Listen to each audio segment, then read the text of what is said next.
नमस्कार दोस्तों, मैं कमल स्वागत करता हूं आप सभी का अपने YouTube चैनल पर। यहां पे हम कराते हैं बोर्ड क्लास की तैयारी, उसके साथ साथ हम देते हैं शिक्षा संबंधी जानकारी। तो अगर आप मेरे चैनल पे पहली बार आए हैं तो मेरे चैनल को सब्सक्राइब कर दीजिए और बेल आइकन को प्रेस कर दीजिए। अब बात करते हैं यहाँ पे आज की जानकारी के बारे में। तो आज हम जो जानकारी है वो है बीएससी के बारे में समझने वाले हैं कि बीएससी क्या है, क्या इसकी एडमिशन प्रोसेस है, क्या इसकी फीस है, बीएससी के करने के क्या फ़ायदे हैं, ये सब कुछ आज हम डिस्कस करने वाले हैं। तो सबसे पहले बात करते हैं बीएससी है क्या।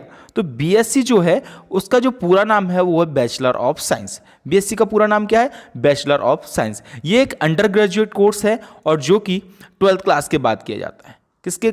कौन सी क्लास के बाद करते हैं? 12th क्लास के बाद। तो ये एक डिग्री कोर्स है, ये कोई डिप्लोमा नहीं है, एक डिग्री कोर्स है जो कि 12th क्लास के बाद किया जाता है, जिसका पूरा नाम है बैचलर ऑफ साइंस यानी कि बीएससी। मैं आपको बता दूं, सबसे ज़्यादा बच्चे क्लास 12th के बाद 60 से 70% बच्चे बीएससी को प्रेफर करते हैं, क्योंकि कुछ बच्चे यहाँ पे इंजीनियरिंग करते हैं, कुछ यहाँ पे बीएससी करते हैं, क्योंकि ये सब्जेक्ट ये बहुत ही अच्छा कोर्स माना जाता है। ठीक है, इसकी ड्यूरेशन कितनी है? इसकी ड्यूरेशन है 3 साल।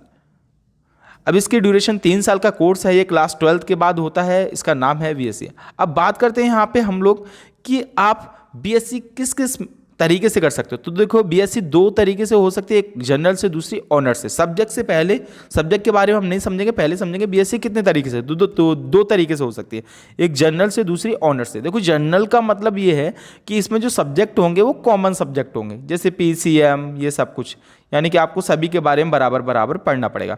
ऑनर्स क्या होता है? ऑनर्स में सब्जेक्ट स्पेशलाइज हो जाता है, यानी कि अगर आपका इंटरेस्ट कंप्यूटर साइंस में है तो आपको कंप्यूटर साइंस सब्जेक्ट मिल जाएगा। यानी आप कंप्यूटर साइंस ऑनर्स से आप जब करोगे तो क्या होगा, आपको कंप्यूटर साइंस के बारे में डीपली पढ़ना पड़ेगा। इसका क्या फ़ायदा होगा? इसका ये फ़ायदा होगा, जब आप ग्रेजुएशन करोगे आपका क्लियर एम है पहले से ही कि मुझे क्या करना है, एमसीए करना है। तो आप बीएससी मान लो कंप्यूटर साइंस से कर रहे हो, तो आगे चल के आप क्या है, कंप्यूटर फील्ड में ये इसमें और एमसीए कर सकते हो। तो ये फ़ायदा है। तो 2 तरीके से। तो लेकिन यहाँ पे मैं आपको बता दूं, ऑनर्स जो है वो जनरल से थोड़ी सी हार्ड है, यानी कि ऑनर्स की पढ़ाई जो है बीएससी की वो हार्ड है इन कंपैरिजन टू जनरल। तो आपको जिससे करना है, जिससे आपको सही लगे आप उससे कर लीजिए। अब सब्जेक्ट कौन से होते हैं? तो सब्जेक्ट मैं बता दूं, फिजिक्स होता है, मैथ होता है, केमिस्ट्री होती है, ठीक है, उसके बाद इन्वायरमेंटल साइंस होता है और भी होता है। तो सब्जेक्ट के अकॉर्डिंग जो बीएससी की जो कैटेगरी है उनके हिसाब से सब्जेक्ट थोड़े बहुत चेंज होते रहते हैं। तो चलिए अब बात करते हैं हम कैटेगरी की। कितनी कैटेगरी है यहाँ पे बीएससी, आप किस फील्ड से कर सकते हो। तो मैं बता दूं, यहाँ पे बीएससी आप मैथ से कर सकते हो या मैथ्स ऑनर्स से कर सकते हो, बीएससी आप कंप्यूटर साइंस से कर सकते हो, बीएससी इंफॉर्मेशन टेक्नोलॉजी से कर सकते हो, BSc microbiology, BSc biotechnology, forestry, zoology, botany और केमिस्ट्री। यानी कि आप यहाँ पे इन सब्जेक्ट से आप बीएससी कर सकते हो। एक और है बीएससी नर्सिंग। बीएससी नर्सिंग जो है वो 4 साल का होता है, यानी कि ये सभी 3 साल के हैं और जो बीएससी नर्सिंग है वो 4 साल का कोर्स है। और अब बात करते हैं हम लोग यहाँ पे एलिजिबिलिटी, पात्रता क्या होनी चाहिए। तो मैं यहाँ पे बता दूं, आपकी जो पात्रता है, अगर आपने 12वीं की परीक्षा 45 से 50% अंकों के बीच उत्तीर्ण की, यानी आपके 45 से 50% के बीच नंबर आए, तो आपको यहाँ पे आराम से एडमिशन मिल जाएगा। लेकिन उसके साथ साथ 45 से 50% के साथ आपको क्या होना चाहिए, साइंस स्ट्रीम से होना चाहिए। यानी आप कॉमर्स स्ट्रीम से हो तो आप बीएससी नहीं कर सकते, एग्रीकल्चर से हो तो भी आप बीएससी नहीं कर सकते, आर्ट से हो तो भी आप बीएससी नहीं कर सकते। इसका मतलब क्या है, आप साइंस स्ट्रीम से हो तो आप बीएससी कर सकते हो। यानी आपका सब्जेक्ट क्या होना चाहिए, या तो पीसीएम होना चाहिए या पीसीबी होना चाहिए। पीसीएम मतलब फिजिक्स, मैथ और केमिस्ट्री, और पीसीबी का मतलब फिजिक्स, केमिस्ट्री और बायोलॉजी, यानी बायोलॉजी और मैथ्स वाले जो सब्जेक्ट लिए होते हैं वो कर सकते हैं आराम से। तो दो एलिजिबिलिटी हैं, यानी 2 पात्रता है, ये आपके अंदर होनी चाहिए। एक तो क्या, 45 से 50% के बीच नंबर आनी चाहिए आपके 12th में, और वो भी किससे, साइंस स्ट्रीम से आनी चाहिए। ठीक है, तो ये एलिजिबिलिटी है।